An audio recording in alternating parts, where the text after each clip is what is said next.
nationwide transport strike ng iba't ibang grupong tumututol sa modernization program ng gobyerno, tiniyak ni Transportation Secretary Vince Dizon na nakaalalay sa mga commuter ang mas pinaigting na serbisyo ng LRT1 at MRT3.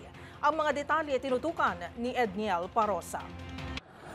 Magdadagdag ng tren ang Light Rail Transit Line 1 at Metro Rail Transit Line 3 simula ngayong araw habang may umiiral na tigil pasada ang isang transport group.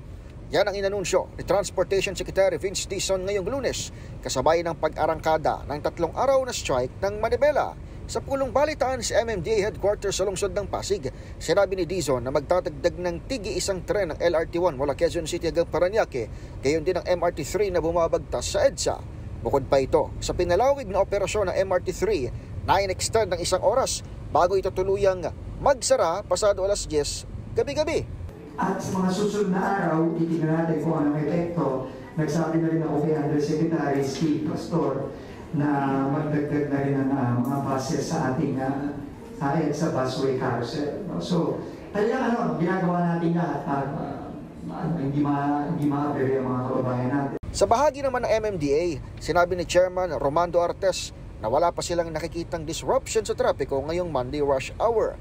Pero handa man ang ahensyang magbigay ng libreng sakay habang tuloy ang kanilang monitoring sa command center. Para sa MBC TV Network News, ito si Edniel Parosa ng DZRH. Una sa Pilipinas, una sa Pilipino.